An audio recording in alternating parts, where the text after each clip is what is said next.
फातिमा की रानी माँ, प्रभु यीशु की माँ, आसरा तू ही है माँ।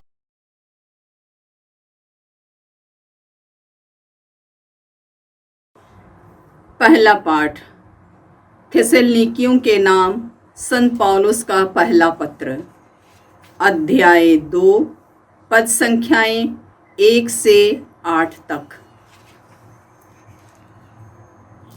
भाइयों, आप स्वयं जानते हैं कि आप लोगों के यहाँ मेरा आगमन व्यर्थ नहीं हुआ है। आप जानते हैं कि हमें इसके ठीक पहले फिलिपी में दुर्व्यवहार और अपमान सहना पड़ा था।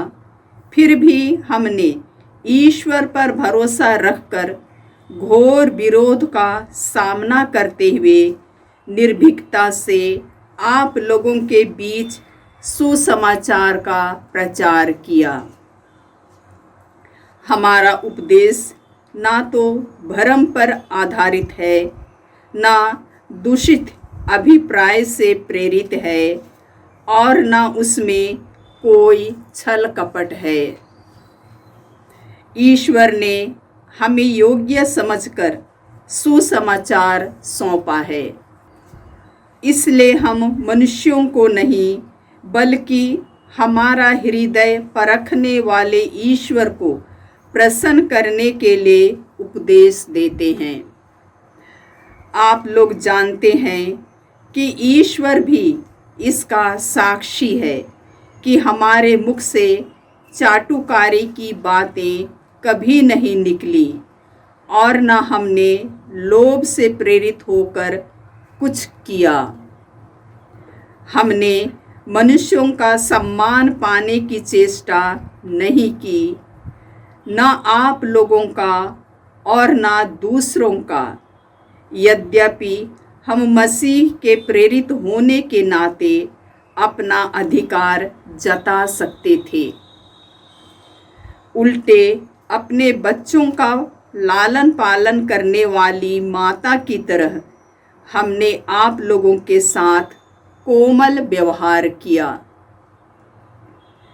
आपके प्रति हमारी ममता तथा हमारा प्रेम यहाँ तक बढ़ गया था कि हम आपको सुसमाचार के साथ अपना जीवन भी अर्पित करना चाहते थे। प्रभु की वाणी। ईश्वर को धन्यवाद। भजन अनुवाक्य। हे प्रभु, तू मेरी थाह लेता और मुझे जानता है। हे प्रभु, तू मेरी थाह लेता और मुझे जानता है। हे प्रभु, तू मेरी थाह लेता और मुझे जानता है। मैं चाहे लेटूं या बैठ जाऊं, तू जानता है। तू दूर रहते हुए भी मेरे विचार भांप लेता है। मैं चाहे चलूं या लेट जाऊं, तू देखता है। मैं जो भी करता हूँ तू सब जानता है। अनुवाक्य। हे प्रभु, तू मेरी थाह लेता और मुझे जानता है। हे प्रभु, तू मेरी थाह लेता और मुझे जानता है। मेरे मुख से बात निकल ही नहीं पाई कि तू उससे पूरी तरह जान गया। तू मुझे आगे से और पीछे से संभालता है।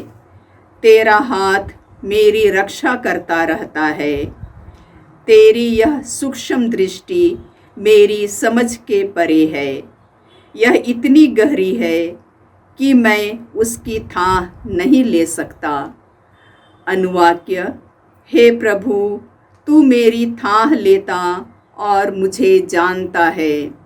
हे प्रभु, तू मेरी थाह लेता और मुझे जानता है। जय घोष। हालेलुया।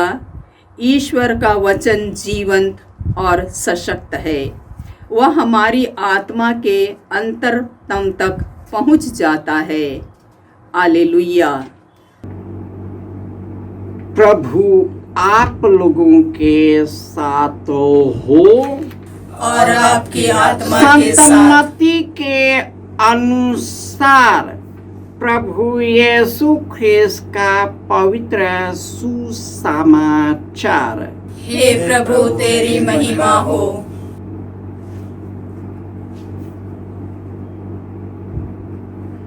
अध्याय 23 पद संख्याएं 23 से 26। यीशु ने यह कहा, ए ढोंगी, शास्त्री और फरीसी, धिक्कार तुम लोगों को! तुम पुदीने, सौंफ और जीरे का दशमान तो देते हो, किंतु न्याय, दया, ईमानदारी और संहिता के मुख्य बातों की उपेक्षा करते हो। इन्हें करते रहना और उनकी भी उपेक्षा नहीं करना तुम्हारे लिए उचित था। अंधे नेताओं, तुम मच्छर छानते हो, किंतु ऊंट निगल जाते हो। ये ढोंगी, शास्त्री और फरीसियों, धिक्कार तुम लोगों को! तुम प्याले और थाली को बाहर से मांजते हो, किंतु भीतर से वे लूट और असंयम से भरे हुए हैं। वे अंधे फरीसी, पहले भीतर से प्याले को साफ कर लो, जिससे वह बाहर से भी साफ हो जाए। यह प्रभु का सुसमाचार है। हे क्रिस्त तेरी स्तुति हो। ख्रिस्त में प्यारे भाइयों और बहनों, स्तोत्रकार यह कहता है, हे प्रभु, तूने मेरी थाह ली है, तू मुझे जानता है। मैं चाहे लेटूं या बैठूं, तू सब जानता है। तू दूर रहते हुए भी मेरे विचार भाप लेता है। मैं चाहे चलूं या लेटूं, तू मुझे देखता है। मैं जो भी करता हूँ तू सब जानता है। मेरे मुख से बात निकल ही नहीं पाई कि हे प्रभु, तू उसे अच्छी तरह जान गया है। तू मुझे आगे और पीछे से संभालता है। तेरा हाथ मेरी रक्षा करता है। तेरी सूक्ष्म दृष्टि मेरी समझ से परे है।